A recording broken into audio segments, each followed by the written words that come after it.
Movie explained इन हिंदी में आपका स्वागत है। आज मैं दी इनटचेबल्स नामक एक फ्रेंच कॉमेडी ड्रामा फिल्म के बारे में बताने जा रहा हूं जो 2011 में रिलीज हुई थी। तो चलिए शुरू करते हैं।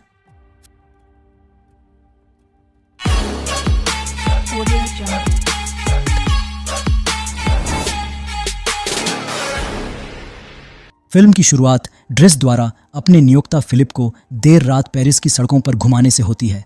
जब ट्रैफिक में फंसना उबाऊ लगने लगता है तो ड्रिस तेज गति से गाड़ी चलाना शुरू कर देता है, कारों के बीच से गुजरता है और ट्रैफिक संकेतों की अनदेखी करता है। इससे पुलिस का ध्यान आकर्षित होता है और ड्रिस 100 यूरो की शर्त लगाता है कि वह उनसे आगे निकल सकता है। लेकिन एक पुल के नीचे से गुजरते ही पुलिस उसे पकड़ लेती है और दोनों तरफ से घेर लेती है। हालांकि ड्रिस को ज़्यादा चिंता नहीं है। इस बार उसने 200 यूरो की शर्त लगाई है कि वह उन्हें एस्कॉर्ट दिलवा सकता है। पुलिस उसे कार से बाहर निकलने का आदेश देती है और ड्रिस नाटक करना शुरू कर देता है। वह नाराज़ होने का नाटक करता है और उन्हें बताता है कि फिलिप हिलने डुलने में असमर्थ है और वह उसे अस्पताल ले जा रहा है। अधिकारियों को इसका सबूत तब मिलता है जब वे ट्रंक में व्हील चेयर देखते हैं। जब वे फिलिप के पास पहुंचते हैं तो वे उसे ऐंठने लगते हुए देखते हैं, जो कि इस कृत्य का एक हिस्सा है। यह मानते हुए कि यह एक चिकित्सीय आपात स्थिति है, पुलिस ने ड्रिस को तेज गति से गाड़ी चलाने के आरोप से मुक्त कर दिया तथा उन्हें अस्पताल ले जाने की पेशकश की। शर्त जीतने का जश्न मनाने के लिए ड्रिस अर्थ विंड एंड फायर का गाना सितंबर बजाता है। जब वे अपनी मंजिल पर पहुंचते हैं और पुलिस वाले भाग जाते हैं तो वह फिलिप के साथ सिगरेट पीता है। ड्रिस फिलिप को बताता है कि उसने स्थिति पर काबू पा लिया है और अस्पताल के कर्मचारियों के पहुंचने से पहले ही वह गाड़ी चलाकर चला जाता है। यह अप्रत्याशित दोस्ती वास्तव में महीनों पहले शुरू हुई थी। फिलिप और उनकी सहायक मैगली एक नए देखभालकर्ता के लिए उम्मीदवारों का साक्षात्कार ले रहे हैं, लेकिन प्रक्रिया ठीक से नहीं चल रही है। हर आवेदक उनके सवालों के नीरस या अजीब जवाब देता है। अचानक ड्रिस साक्षात्कार के क्रम को अनदेखा करते हुए अंदर घुस जाता है। वह केवल एक फॉर्म पर हस्ताक्षर करवाने के लिए वहां गया था, जिसमें पुष्टि की गई थी कि उसे काम पर नहीं रखा गया है ताकि वह बेरोजगारी लाभ प्राप्त करना जारी रख सके।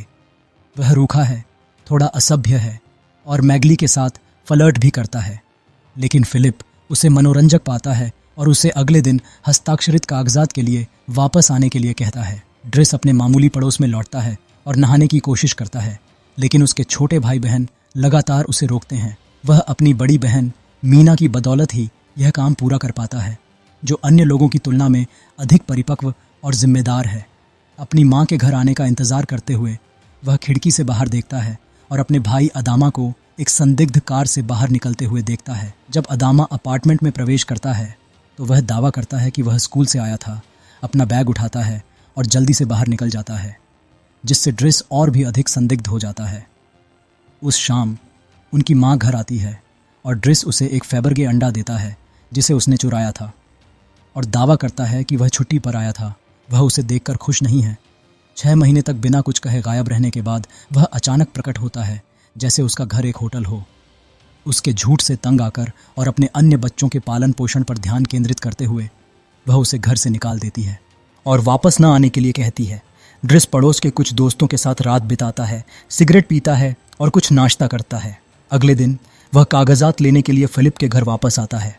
घर की नौकरानी यवोन उसका स्वागत करती है, जो उसे घर का दौरा कराती है, फिलिप की दैनिक दिनचर्या के बारे में बताती है और यहाँ तक कि उसे वह कमरा भी दिखाता है जो उसे मिलेगा, एक निजी बाथरूम के साथ। ड्रिस बाथटब को देखता ही रह जाता है।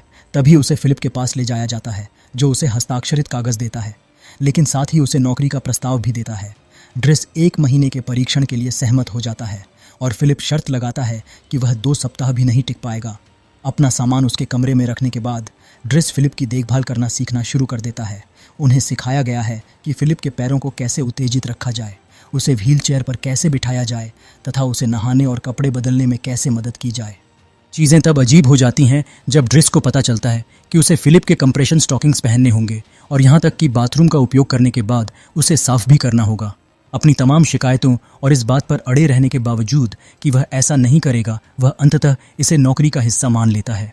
उस शाम बाद में जब ड्रिस छत पर नाश्ते का आनंद ले रहा था, उसे फिलिप की बेटी एलिसा और उसके प्रेमी बेस्टियन ने बाधित किया, जो एक शांत जगह की तलाश में है। ड्रिस ने अपनी बियर साझा करने से इनकार करने के बाद उन्हें बाहर निकाल दिया। वह जल्दी ही दैनिक दिनचर्या में ढल जाता है। हालांकि वह कुछ शुरुआती गलतियां करता है, जैसे फ़ोन को अपने कान पर रखने के बजाय फिलिप को दे देना, या नहाते समय बेबी मॉनिटर भूल जाना। वह फिलिप के मेल को फोल्डरों में छांटना भी सीखता है। ज़्यादातर मेल वह उसे पढ़कर सुनाता है, लेकिन कुछ निजी पत्र ऐसे भी हैं जिन्हें ड्रेस को खोलने की अनुमति नहीं है। जब ड्रेस को महिला एस्कॉर्ट्स के विज्ञापन वाला कोई फ्लायर मिलता है तो फिलिप के निर्देशानुसार उसे फेंकने के बजाय वह उनके लिए एक विशेष फोल्डर शुरू कर देता है। हालांकि यह सब काम ही नहीं है। ड्रेस को अभी भी मौज मस्ती के लिए समय मिल जाता है। वह मैगली के साथ फ्लर्ट करने की असफल कोशिश करता रहता है और कभी कभी एस्कॉर्ट्स को भी बुलाता है। एक सुबह यवोन उसे देर से आने के लिए डांटने उसके कमरे में आती है और वह उसके बैग में कुछ खतरनाक दिखने वाले हथियार देखती है। हालांकि उस समय वह इसके बारे में कुछ नहीं कहती है।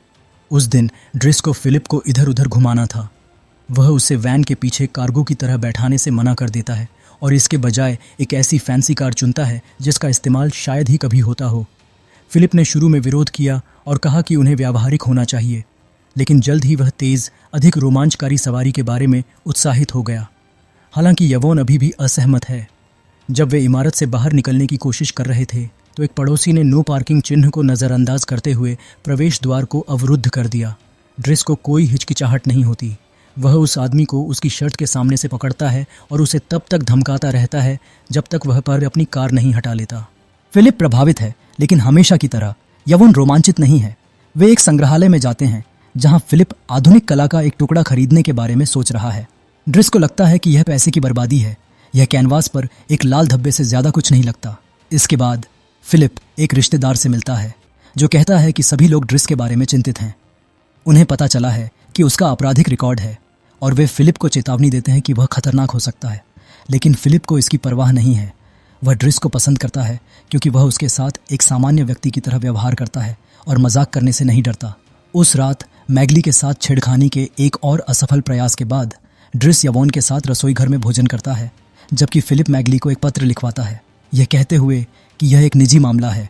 यवोन ने बेबी मॉनिटर बंद कर दिया और ड्रेस को बताया फिलिप एलियोनोर नाम की एक महिला के साथ पत्रों का आदान प्रदान कर रहा है। ये निजी पत्र उसी के हैं। वे कभी व्यक्तिगत रूप से नहीं मिले हैं। उनका पूरा रिश्ता लिखित पत्राचार के जरिए है। रोमांस के विषय पर बात करते हुए ड्रेस यवोन को चिढ़ाते हुए कहता है कि किस तरह माली उसे देखता रहता है और फिर बिस्तर पर चला जाता है। जैसे ही वह सोने की कोशिश कर रहा है, बेबी मॉनिटर से अजीब आवाज़ें आ रही हैं। फिलिप को सांस लेने में परेशानी हो रही है। हालांकि वह पहले तो हिचकिचाता है, लेकिन ड्रेस इसे अनदेखा नहीं कर सकता। वह फिलिप के कमरे में जाता है और उसे धीरे से शांत करता है। गीले कपड़े से अपना चेहरा पोंछते हुए और धीरे धीरे बोलते हुए वह तब तक शांत रहता है जब तक कि वह सो नहीं जाता। कुछ क्षण बाद फिलिप पुनः जाग जाता है और कहता है कि उसे थोड़ी हवा चाहिए। इस बार ड्रेस ने कोई हिचकिचाहट नहीं दिखाई। उसने फिलिप को अपनी व्हीलचेयर पर बिठाया, उसे कंबल में लपेटा और नदी के किनारे टहलने के लिए ले गया। यह पहली बार है फिलिप ने पेरिस को रात में देखा है। अब ज़्यादा आराम से वह ड्रेस को बताता है कि दवा सिर्फ इतनी ही मदद करती है। उसे अभी भी कभी कभी काल्पनिक दर्द होता है। जब लड़कियों का एक समूह वहाँ से गुजरता है तो फिलिप स्वीकार करता है कि वह अपनी स्थिति के कारण किसी महिला को शारीरिक रूप से खुश नहीं कर सकता। फिर भी उनका कहना है कि जब कोई उनके कानों की मालिश करता है तो उन्हें खुशी महसूस होती है। वे उनके सबसे संवेदनशील स्थानों में से एक हैं। जैसे ही काल्पनिक दर्द फिर से बढ़ने लगता है, ड्रेस उसे एक जॉइंट ऑफर करता है। फिलिप पहले तो संशय में रहता है, लेकिन बाद में उसे यह पसंद आ जाता है। इसके बाद वे एक रेस्तरां में जाते हैं, हंसी मजाक करते हैं और भोजन का आनंद लेते हैं। फिलिप अपने अतीत के बारे में और भी अधिक बताता है। उनकी पत्नी से उनकी मुलाकात तब हुई जब वे छात्र थे। शादी के कुछ समय बाद ही उन्हें 5 बार गर्भपात का सामना करना पड़ा और पता चला कि उन्हें एक ऐसी घातक बीमारी है जिसका इलाज संभव नहीं है। तभी उन्होंने एलिसा को गोद लेने का फैसला किया। फिलिप को हमेशा से प्रतिस्पर्धा, रोमांचक खेलों और गति का शौक रहा है। पैराग्लाइडिंग ने उन्हें ये सब दिया। लेकिन एक उड़ान के दौरान मौसम खराब हो गया। वह दुर्घटनाग्रस्त हो गया और उसकी रीढ़ की हड्डी टूट गई। फिर भी फिलिप कहते हैं कि व्हील चेयर उनकी असली बाधा नहीं है, बल्कि उनकी पत्नी के बिना रहना उनकी असली बाधा है। कुछ देर और हंसी मजाक करने के बाद फिलिप को अचानक एहसास होता है कि ड्रेस 1 महीने की सुनवाई पार कर चुका है। उसे आधिकारिक तौर पर नियुक्त किया गया है, लेकिन सबसे पहले उसे एक काम करना होगा, चुराया हुआ फैबरगे अंडा वापस करना। यह उनकी दिवंगत पत्नी की ओर से उपहार था। वह उन्हें हर साल एक उपहार देती थी। उनके पास ठीक 25 कार्ड हैं, जो कि उनके साथ बिताए प्रत्येक वर्ष के लिए एक कार्ड है। अगले दिन ड्रिस मीना से मिलने जाता है क्योंकि वह स्कूल से निकल रही होती है। वह परेशान है। वह उसके संदेशों को अनदेखा कर रहा है, सिवाय उस संदेश के जिसमें उसने उसे अंडा खोजने के लिए कहा था। वह उसे यह भी बताती है कि कुछ पुलिस वाले घर पर फ़ोन कर रहे हैं। बाद में ड्रिस अदामा से मिलने जाता है, जो स्वीकार करता है कि उसके पास 30 ग्राम सोना पकड़ा गया था। ड्रिस उसे दोपहर के भोजन के लिए बाहर ले जाने की पेशकश करता है, लेकिन अदामा मना कर देता है और पहले वाली उसी संदिग्ध दिखने वाली कार में बैठ जाता है। फिलिप के घर वापस आकर ड्रिस बैठा रहता है और फिलिप मैगली को टाइप करने के लिए एलेनोर को एक पत्र लिखवाता है। ड्रिस को काव्यात्मक भाषा उबाऊ लगती है और उनका मानना है कि फिलिप को अधिक प्रत्यक्ष होना चाहिए। उन्हें यह जानकर भी आश्चर्य हुआ कि फिलिप और एलेनोर 6 महीने से एक दूसरे को पत्र लिख रहे हैं, लेकिन उन्होंने कभी भी फोटो का आदान प्रदान नहीं किया। जब ड्रिस को एक पत्र पर उसका फ़ोन नंबर दिखता है तो वह इसे एक संकेत के रूप में लेता है और उसे फ़ोन करता है, जिससे फिलिप को अंततः उससे सीधे बात करने के लिए मजबूर होना पड़ता है, न कि केवल लिखित रूप में। बातचीत इतनी अच्छी होती है कि फिलिप उसे फ़ोन करना बंद नहीं कर सकता, यहाँ तक कि उसके और ड्रिस के ओपेरा में जाने से ठीक पहले भी, जहाँ ड्रिस वेशभूषा को देखकर हंसने और पूरी चीज़ का मजाक उड़ाने से खुद को रोक नहीं पाता। अगले दिन ड्रिस फिलिप को एलेनोर को एक तस्वीर भेजने के लिए राज़ी करता है और व्हीलचेयर में उसकी एक तस्वीर चुनता है। बाद में जब ड्रिस पेंटिंग कर रहा होता है तो एलिसा उसके कमरे में सिगरेट मांगने के लिए आती है और उसे कलात्मक बनने की कोशिश करने के लिए चिढ़ाती है। परेशान होकर वह उसे बाहर निकाल देता है और फिलिप को खोजने निकल पड़ता है, जिसने अभी अभी यवोन से कहा था कि वह ड्रिस द्वारा चुनी गई तस्वीर को उसके क्वाड्रिप्लेजिक होने से पहले ली गई तस्वीर से बदल दे। वह फ़ोटो को एस्कॉर्ट फोल्डर के अंदर छिपा देती है। इससे पहले कि ड्रिस अचानक अंदर आ जाए, एलिसा के बारे में चिल्लाने लगे और फिलिप से कहने लगे कि उसे कुछ अनुशासन की आवश्यकता है, जिस बात से यवोन सहमत है। फिलिप कहता है कि वह उससे बात करेगा, लेकिन उसे तब और अधिक आश्चर्य होता है जब ड्रिस गलती से यह बता देती है कि वह पेंटिंग कर रहा है। समय बीतता जाता है और ड्रिस और फिलिप और भी करीब दोस्त बन जाते हैं। ड्रिस फिलिप को बर्फ में खेलने के लिए बाहर ले जाता है और यहाँ तक कि उसे दौड़ने के लिए भी अपने साथ ले जाता है। फिलिप ड्रिस के लिए पहला सूट खरीदता है और बाद में अपनी बेटी को डांटता है, जबकि ड्रिस चुपके से बेबी मॉनिटर के माध्यम से उसकी बातें सुनता रहता है। जब ड्रिस अपनी पहली पेंटिंग पूरी कर लेता है तो वह उसे मैगली को दिखाता है। जब वह उसे चूमने की कोशिश करता है तो मैगली उसे थप्पड़ मार देती है, लेकिन फिलिप को वास्तव में वह पेंटिंग पसंद आती है और वह उसे बेचने का प्रयास करने का वादा करता है। दोनों साथ में खूब मौज मस्ती करते हैं, तेज़ रफ्तार कारों में सफ़र करना, जॉइंट शेयर करना और यहाँ तक कि साथ में एस्कॉर्ट्स को किराए पर लेना। जब फिलिप का जन्मदिन आता है तो वह इसे लेकर बिल्कुल भी उत्साहित नहीं होता। हर साल वह पार्टी के लिए सरप्राइज़ का दिखावा करता है और अपने रिश्तेदारों के साथ समय बिताता है, जो केवल यह सुनिश्चित करने के लिए आते हैं कि वह अभी भी जीवित है। उसे उम्मीद है कि यह उबाऊ होगा। जब मेहमान लाइव शास्त्रीय संबंध गीत का आनंद ले रहे थे, ड्रिस एलिसा की तलाश में गया और उसे अपने कमरे में रोता हुआ पाया। उसने यवोन की कुछ गोलियां खा ली थीं, हालांकि इतनी नहीं कि वह जानलेवा हो।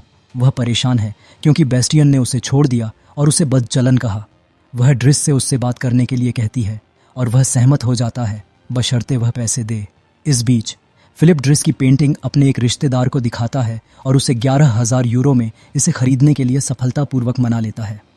भोजन कक्ष में वापस आकर ड्रिस यवोन से बात करता है, जो उसे बताती है कि मैगली फ्रेड नामक किसी व्यक्ति के साथ डेटिंग कर रही है, लेकिन उनके बीच चीज़ें ठीक नहीं चल रही हैं, जिससे ड्रिस को कुछ उम्मीद मिलती है। जैसे जैसे पार्टी खत्म होती है, फिलिप ड्रिस के साथ कुछ सबसे प्रतिष्ठित शास्त्रीय संगीत के टुकड़े साझा करने की कोशिश करता है, लेकिन ड्रिस जवाब में सिर्फ मजाक करता है। जब बैंड का काम समाप्त हो जाता है तो ड्रिस अपना आईपॉड निकालता है और अर्थ, विंड एंड फायर का बूगी वंडरलैंड बजाता है, फिर फर्श के बीच में नाचना शुरू कर देता है। वह एक अद्भुत नर्तक है और यहाँ तक कि वह पार्टी के बाकी लोगों को भी अपने साथ शामिल कर लेता है, जिससे फिलिप को बहुत खुशी होती है। बाद में उस रात जब वह फिलिप को बिस्तर पर सुला रहा था, ड्रिस ने एलेनोर का नवीनतम पत्र खोला। उसने एक तस्वीर भी शामिल की। वह अब बहुत खूबसूरत है और सुझाव दिया कि जब वह अगले सप्ताह पेरिस में होगी तो वे मिलेंगे। जब बड़ा दिन आता है तो यवोन और ड्रिस फिलिप को दर्जनों पोशाकें पहनकर देखने में मदद करते हैं, जब तक कि उन्हें एकदम सही पोशाक नहीं मिल जाती। चूंकि यवोन ही फिलिप को डेट पर ले जाती है, इसलिए ड्रिस अपनी छुट्टी का उपयोग बेस्टियन से मिलने के लिए करता है। वह लड़के को धमकाकर एलिसा से माफ़ी मांगने हर सुबह उसके लिए क्रोइसैन लाने और यहाँ तक कि अपने बाल ठीक करने के लिए राजी कर लेता है। इसके बाद ड्रिस अपनी माँ के कार्यस्थल पर रुकता है, लेकिन केवल दूर से ही उसे देखने के लिए। रेस्तरां में यवोन और फिलिप एलियोनोर का इंतजार कर रहे हैं, जो देर से आ रही है। 1 घंटे तक इंतजार करने के बाद फिलिप हार मान लेता है, ड्रिस को उसे लेने के लिए बुलाता है और चला जाता है, इस बात से अनजान कि उसी समय एलेनोरे आ रही है। उसी रात फिलिप ड्रिस को अपने निजी जेट में ले जाकर उसे पेंटिंग की बिक्री से मिले पैसे देकर आश्चर्यचकित कर देता है। ड्रिस बहुत खुश होता है। अगली सुबह वे ग्रामीण इलाके में पहुंचते हैं, जहां फिलिप पैराग्लाइडिंग पर जाने का फैसला करता है और ड्रिस को भी अपने साथ ले जाता है। ड्रिस पहले तो डर जाता है और इससे कोई लेना देना नहीं रखता, लेकिन अंत में उसे यह अनुभव अच्छा लगने लगता है। जब वे घर लौटते हैं तो एडामा ड्रिस का इंतज़ार कर रहा होता है, और जब ड्रिस उसके चेहरे पर निशान देखता है तो उसे डांट पड़ती है। फिर भी एडामा यह बताने से इनकार कर देता है कि उसके जीवन में क्या चल रहा है, इसलिए ड्रिस उसे अपने कमरे में इंतज़ार करने के लिए कहता है। मीना को आश्वस्त करने के लिए उसे बुलाता है और फिलिप को बिस्तर पर सुलाने के लिए चला जाता है। हालांकि फिलिप को अभी नींद नहीं आई है। ड्रिस को अपने साथ पेंटिंग दिखाने के बाद वह अपने परिवार के बारे में पूछता है। पहले तो ड्रिस इस बारे में बात नहीं करना चाहता, लेकिन आखिरकार वह खुल जाता है। यह पता चला कि अदामा तकनीकी रूप से उसका भाई नहीं है और उसके माता पिता वास्तव में उसके माता पिता नहीं हैं, वे उसके चाची और चाचा हैं। जब वह 8 साल का था तो वे उसे सेनेगल से यहाँ ले आए, क्योंकि वे बच्चे पैदा नहीं कर सकते थे। उसका असली नाम बाकरी बसारी है, लेकिन चूंकि अन्य बच्चों का भी यही नाम था, इसलिए वे उसे इद्रिस कहते थे, जो अंततः ड्रिस बन गया। एक दिन उनकी चाची चमत्कारिक ढंग से गर्भवती हो गई और उनके चाचा के निधन के बाद परिवार में अन्य पुरुष और अधिक बच्चे आ गए। जिस तरह ड्रिस ने फिलिप से एलिसा के बारे में बात की थी, फिलिप ने बताया कि एडामा को कुछ अनुशासन की आवश्यकता है। फिर वह ड्रिस को नौकरी से निकाल देता है ताकि वह अपने परिवार के साथ रह सके। वह कहता है कि वह अपनी पूरी जिंदगी एक बूढ़े आदमी की देखभाल में नहीं बिता सकता। अगली सुबह जब बेस्टियन एलिसा के लिए उसका दैनिक क्रोइसैन लेकर आता है, अब उसका हेयर कट बेहतर हो गया है। ड्रिस जाने के लिए अपना बैग पैक करता है। मैगली अलविदा कहने आती है, और जब ड्रिस आखिरी बार उससे मिलने की कोशिश करता है तो मैगली उसे अपने साथी फ्रेड से मिलवाती है, जो फ्रेडेरिक का संक्षिप्त रूप है। पता चलता है कि मैगली को पुरुषों में कोई दिलचस्पी नहीं है, इसलिए ड्रिस वहीं पर हार मान लेता है। बाहर जाते समय वह बेबी मॉनिटर यवोन को लौटा देता है और उसे परेशान करने के लिए मैगली के बारे में झूठ बोलने के लिए चिढ़ाता है। बदले में यवोन उसे वह एस्कॉर्ट फोल्डर थमा देती है जिसे उसने शुरू किया था, और वह यह देखकर निराश हो जाता है कि उसके द्वारा चुनी गई तस्वीर उसके अंदर छिपी हुई है। ड्रिस फोल्डर को फेंक देता है, लेकिन फ़ोटो अपने पास रख लेता है। बाहर निकलने पर वह देखता है कि एक कार फिर से प्रवेश द्वार को अवरुद्ध कर रही है, इसलिए वह ड्राइवर से हटने को कहता है। भले ही वह अब वहाँ काम नहीं करता है। जब एडामा ने उसे इस बारे में बताया तो ड्रिस ने कहा कि यह सिद्धांत का मामला है। कुछ घंटों बाद दोनों भाई अपनी माँ को स्टेशन पर लेने आते हैं। इस बीच फिलिप के घर पर नया केयरटेकर फिलिप के साथ अपना पहला डिनर कर रहा है, लेकिन वह घुटन भरा और उबाऊ है, इसलिए फिलिप एक निवाला भी खाए बिना चला जाता है। क्योंकि यवोन माली के साथ डेट पर गई हुई है, इसलिए उसे डांटने वाला कोई नहीं है। जैसे जैसे दिन बीतते हैं, ड्रिस अपनी पुरानी जिंदगी में वापस लौट जाता है। वह अपने पुराने दोस्तों के साथ फिर से घूमता है और संदिग्ध कार में बैठे लोगों से कहता है कि वे अदामा को परेशान करना बंद करें। जब उसे एक ऐसी नौकरी के लिए साक्षात्कार मिलता है जिसके लिए वह योग्य नहीं है, तो वह खुद को व्यावहारिक कहकर और फिलिप के लिए काम करते हुए प्राप्त सभी कला ज्ञान का उपयोग करके नियोक्ता का दिल जीत लेता है। इससे उसे ड्राइवर की नौकरी मिल जाती है। फिलिप को अपना नया कार्यवाहक नापसंद है और वह खराब मूड में रहता है। एक रात वह अपनी काल्पनिक पीड़ा के लिए मदद लेने से इनकार कर देता है, तो यवोन ड्रिस को बुलाती है और उसे आने के लिए कहती है। इस तरह वे पहले जैसी स्थिति में पहुंच जाते हैं। पहले तो पुलिस उनका पीछा करती है और फिर उन्हें अस्पताल ले जाती है। उस छोटे से साहसिक कार्य के बाद ड्रिस फिलिप को समुद्र तट पर ले जाता है और समुद्र का दृश्य फिलिप को आराम करने में मदद करता है। कुछ समय बाद ड्रिस फिलिप की बढ़ी हुई दाढ़ी को ट्रिम करता है और उसे लंच के लिए एक रेस्तरां में ले जाता है, लेकिन वह वहाँ नहीं रुकता क्योंकि आज फिलिप के साथ कोई और होगा। ड्रिस उसे शुभकामनाएं देता है और जाने से पहले अंततः फेबरगे अंडा लौटा देता है। फिलिप को अकेले रहने की चिंता होने लगती है जब तक कि वह अपनी डेट पर मौजूद महिला को नहीं देख लेता, एलेनोर, जो उसे देखकर खुश होती है और उसे व्हीलचेयर से कोई परेशानी नहीं होती। असली काउंट फिलिप पॉज़ो डी बोर्गो अब मोरक्को में रहता है। उन्होंने दोबारा शादी कर ली है और उनकी 2 बेटियां हैं। असली ड्रिस, जिसका पूरा नाम अब्देल यास्मीन सेलो है, अपना खुद का व्यवसाय चलाता है और शादीशुदा है तथा उसके 3 बच्चे हैं। ये दोनों व्यक्ति आज भी बहुत करीबी मित्र हैं। फिल्म द इनटचेबल्स के बारे में मेरी यही व्याख्या है। तो दोस्तों, आपको यह फिल्म कैसी लगी? अपने विचार कमेंट में लिखें। सब तरह के और वीडियो के लिए चैनल को सब्सक्राइब करना न भूलें, नोटिफिकेशन चालू करें और चैनल का समर्थन करने के लिए लाइक करें। देखने के लिए धन्यवाद।